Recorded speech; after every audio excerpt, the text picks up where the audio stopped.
Thank you. Thank you for coming to the Saucer Yacht Club.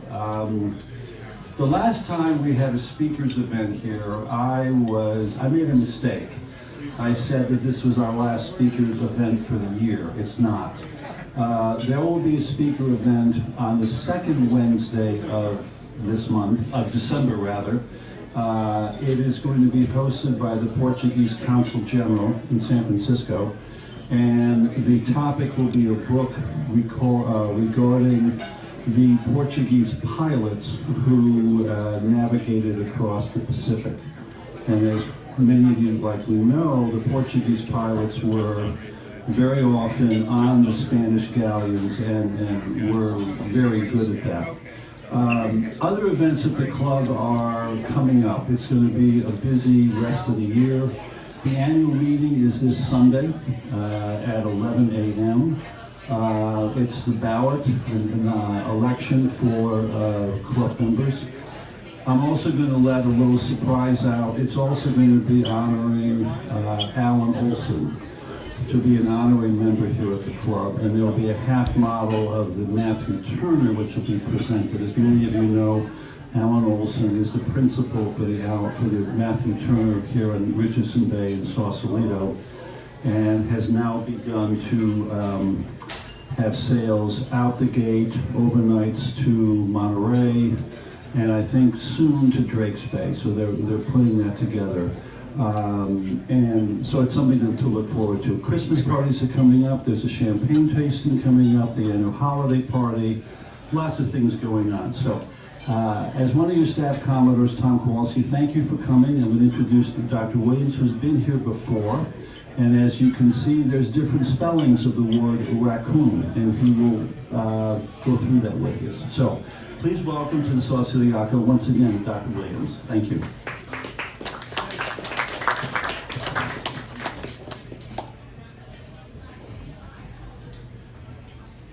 Well, in the invitation to this event tonight, you might have seen a picture of the HMS Racoon, but it was the wrong HMS Racoon. It was actually one that was mined in the First World War.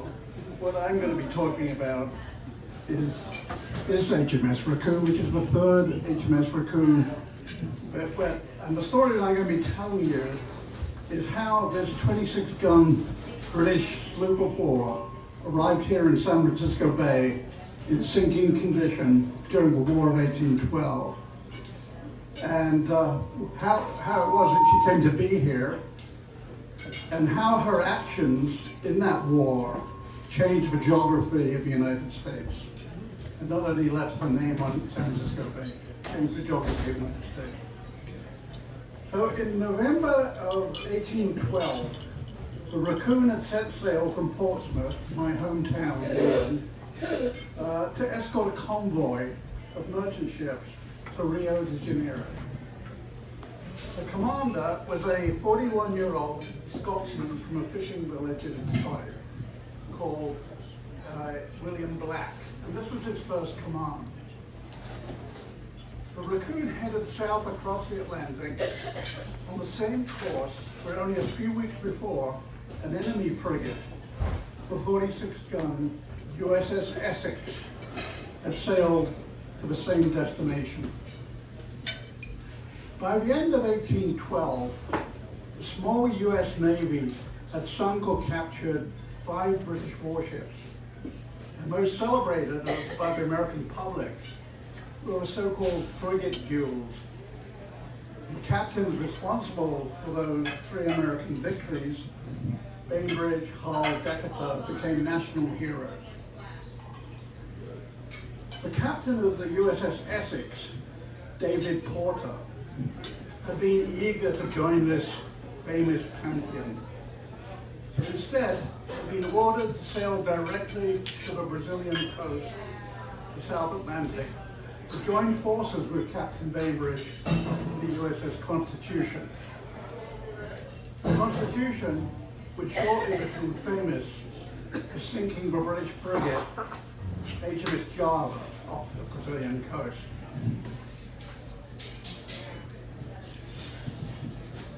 But Porter arrived too late to participate in this fight and was unable to find the USS Constitution.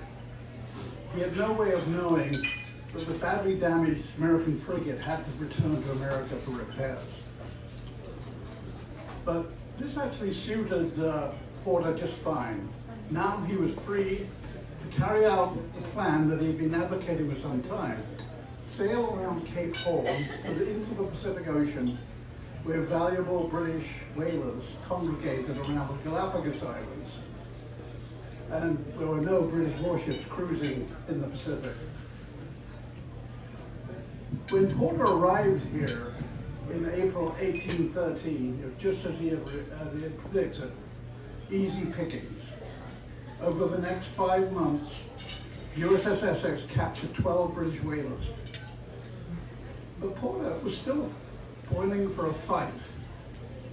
Finally, in September, he received the news that he had been eagerly anticipating. The British had sent 3 warships into the Pacific to hunt him down. They were the 46-gun HMS frigate HMS Phoebe, the sloop HMS Cherub, and Cherub's sister ship, our HMS Racoon. For aficionados of Patrick O'Brien's popular seafaring novels, this story might start to sound familiar. In the preface of O'Brien's Far Side of the World, he acknowledged that he had borrowed the story from the log of HMS Phoebe in the pursuit of the USS Essex.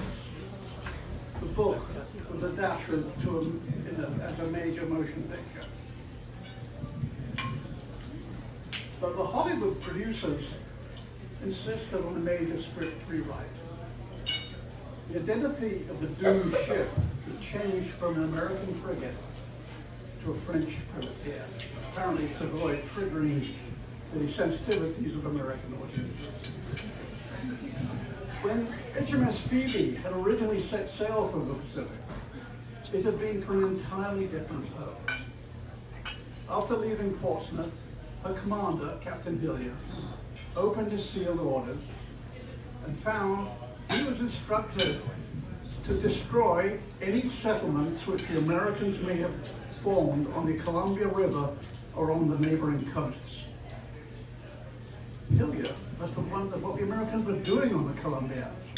Wasn't this coast all British? Charts from as long ago, 1585, showed the English flag placed in this territory called Nova Albion by Sir Francis Straits. Hadn't Britain nearly gone to war with Spain in 1790 after they had imprudently built a Fort San Miguel in Nootka Sound on Vancouver Island?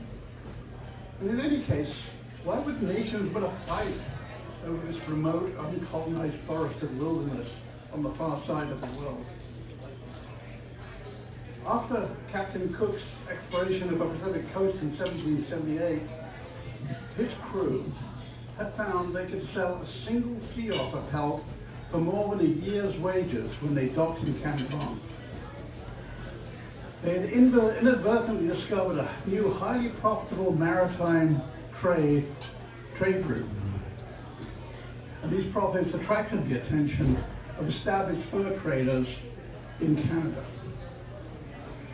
Starting in the 16th century, the French, collaborating with Native Americans, had created a network of trading routes that eventually extended from Montreal westward through the Great Lakes to the eastern slopes of the Rocky Mountains. And in the 17th century, the English had established trading posts along the shore of Hudson Bay, supplied every year by ships that sailed there directly from northern Scotland. Eventually, about 80% of the Hudson's Bay Company employees were Scottish. And when Britain acquired Quebec in 1773, many of these Scots saw an opportunity to establish their own trading enterprises on the routes the French had pioneered. They formed an association called the Northwest Company that managed a system of trading posts across the northern rivers and lakes, supplied by canoes crewed by Quebecois, voyageurs, Indians, and Highland Scots. Here is one of those canoes, and here is one of the time flying the Northwest Company flag. The company was eager to expand its trading network over the Rockies to the Pacific coast to capitalize on the newly discovered maritime trade. So in 1789, they hired the surveyor Alexander Mackenzie to find the route. His first attempt was unsuccessful. He canoed 1,000 miles down the immense Mackenzie River, later named in his honor, but found it had led to the Arctic, not to the Pacific Ocean.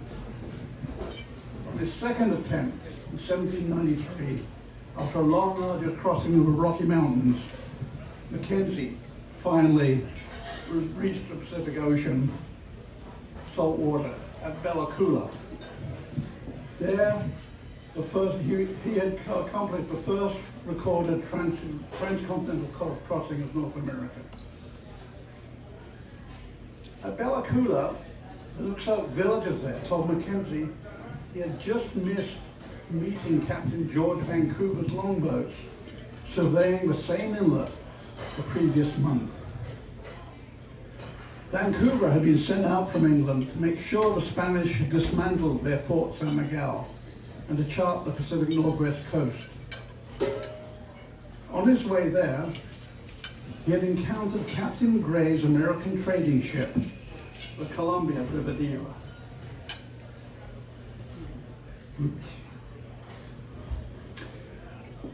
Gray told him he had just located the mouth of a massive river he had named the Columbia. So 5 months later, Vancouver sent Lieutenant Broughton and HMS Chatham to investigate. Broughton charted the river as far as the Columbia Gorge and formally claimed the territory on behalf of King George III. Alexander Mackenzie became a senior partner in the Northwest Company.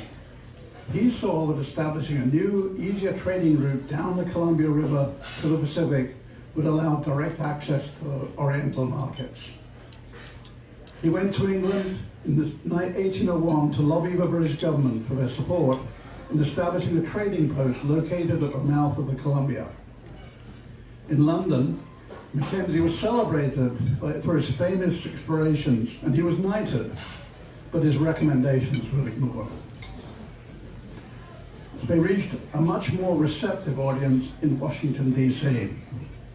President Jefferson read Mackenzie's recently published journal.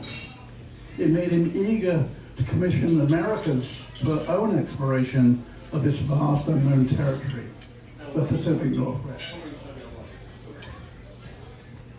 In 1806, the successful return of Lewis and Clark's expedition revealed the potential for a new American trade network. And with the purchase of the Louisiana Territory in 1803, Americans based in St. Louis could now follow in Lewis and Clark's footsteps up the Missouri and across the Rockies to the Columbia River and compete with the British Northwest Company. Faced with this threat, the American threat, the Northwest Company decided to expand their own trading posts westwards into the Columbia River in Columbia River watershed. And in 1810, they founded the Spokane House, the first non-indigenous settlement in the Pacific Northwest.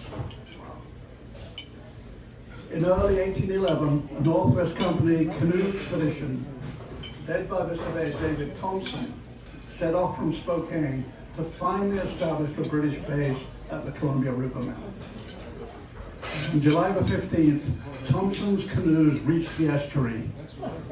But then, looking to the left, instead of an endless, unbroken rainforest, they were appalled to see a newly built fort stockade enclosing a flagpole flying the Stars and Stripes.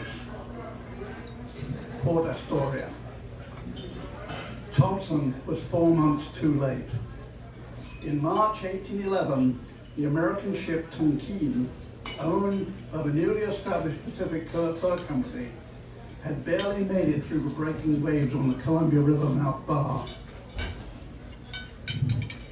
8 of her crew were drowned, but she was able to land the men and some materials needed to construct Fort Astoria.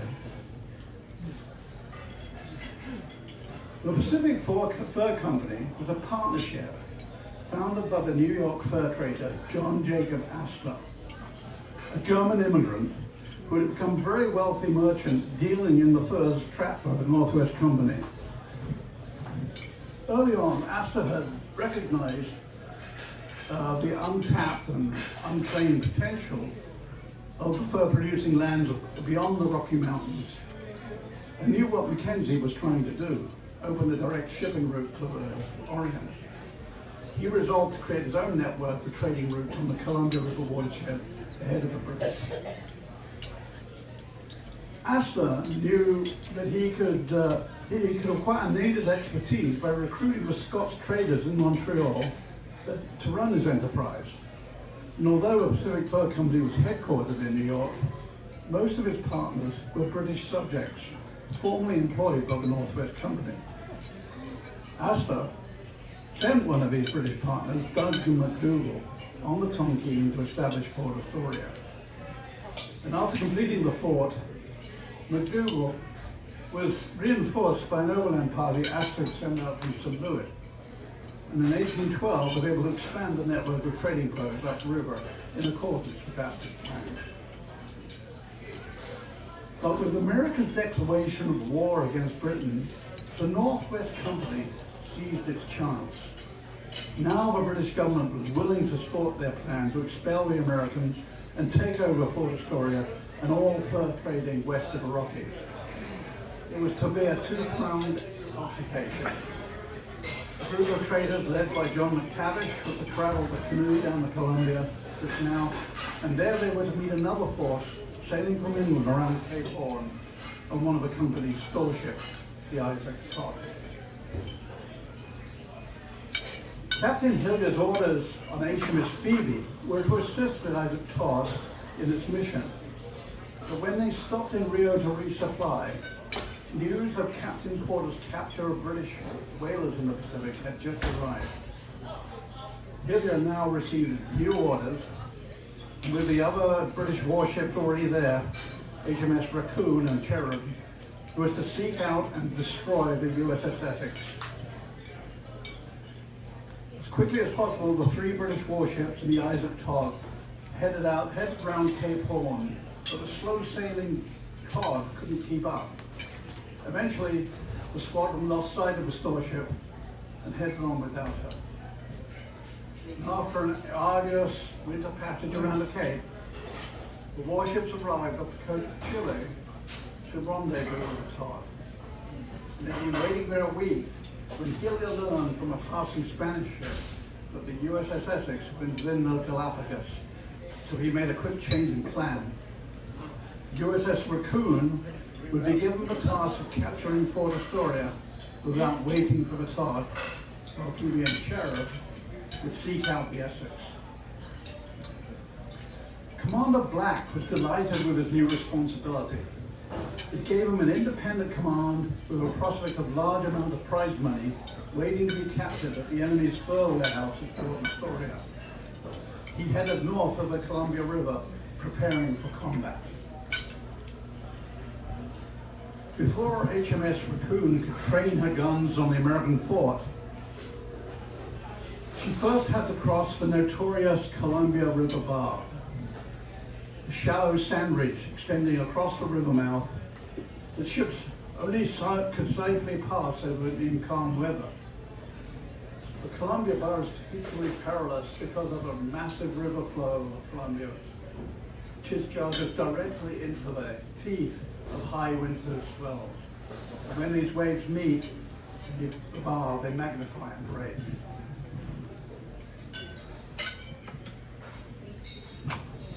HMS Racoon was lucky to arrive there when the winds were favorable and the ocean swells unusually calm.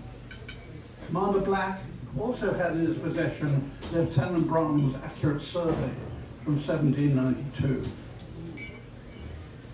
The Racoon entered the river mouth without incident and anchored in Baker's Bay, sheltered by Cape Disappointment on November 30th, 1813.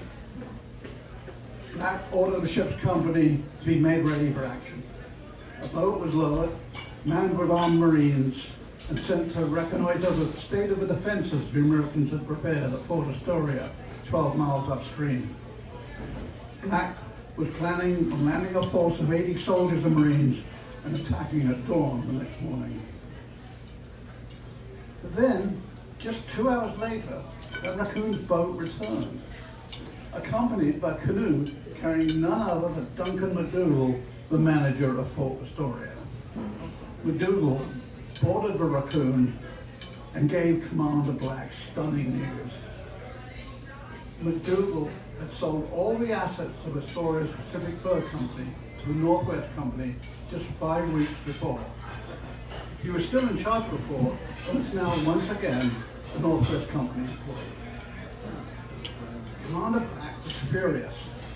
It meant that all those valuable furs the officers and crew of the Racoon were counting on capturing were now owned by a British company.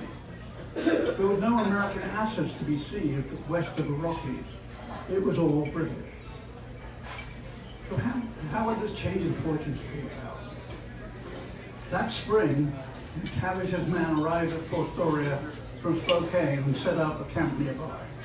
McTavish told his former colleague, McDougal, he had no intention of attacking Fort Astoria. The Isaac Todd was simply arriving, and all they had to do was bide his time while he could do some trading as an accountant. McDougal decided to wait to see if Astor was sending him reinforcements. But months passed, and no American ship arrived. And finally, in October, McTavish passed on news he had received from Montreal, confirming that a British warship was also coming with the Isaac Todd. So with the loss of Fort Astoria a foregone conclusion, McTavish gave McDougal a better option than abandoning the post and traveling overland back to St. Louis. The Northwest Company would purchase all the assets of the Pacific Fur Company at a third of their value and continue their operation as part of the British Company. Now, this deal might have made sense for McTavish and McDougal, but Commander Black was convinced they had cheated him and the Racoon's crew out of their prize money. Black told McDougal the sale was illegal and treasonous, and threatened the Northwest Company with legal action when he returned to England. He was determined to act to clearly establish his rights to his war prize. So on December the 13th, 1813, dressed in his most formal uniform and accompanied by officers and a party of Marines, he landed in Fort Astoria. After a royal salute was fired by the fort's guns, the Commander Black broke a bottle of Madeira against the flagstaff. A Union Jack was hoisted, and Black proclaimed he was taking possession of the fort and its country for King George III, renaming it Fort George in his honor. Black returned to the Racoon eager to leave this cold, wet, miserable place. He had fulfilled his orders, and now, like Captain Porter, felt free to go marauding for American prizes. He had learned that American whalers were using Hawaii as base. To get to this warmer climate, he would first have to recross the Columbia Bar. But now, continuous winter storms had set in, with massive waves breaking on the shallows. Day after day, he had to wait in Baker's Bay for conditions to improve, his impatience building. Finally, after 17 days, it seemed there was a short break in the weather and a favorable wind from land. So HMS Racoon raised anchor and headed out on the powerful ebb tide. Now there was no going back. And here's an eyewitness account of what happened next. When we got to the bar, we found a tremendous sea which broke heavy indeed. The sea breaking over as the ship pitched heavy and scarcely making a headway, when she struck twice very hard. Few in the ship expected any other than going to Davy's locker and crack. Eventually, the strong ebb tide pushed the Racoon through the breaking waves, over the bar into deep water. The crew had barely breathed a sigh of relief when they discovered a massive leak in the ship's bows. Commander Black ordered all hands to the pump, and it was obvious Racoon needed major repairs. There was no way she could sail to Hawaii, and returning to Columbia was impossible. He urgently needed to get to the nearest port, San Francisco, 700 miles away. For the next 13 days, they battled the leak as they headed south against stormy contrary winds. Then, when they finally arrived off the Golden Gate, they were discouraged to see they had to navigate another bar where huge swells were breaking. But now Black had no choice. With 7 feet of water in the hold, the crew exhausted and out of provisions, Commander Black decided at the end they had one chance of making it into harbor. He battened the hatches, put on all sail,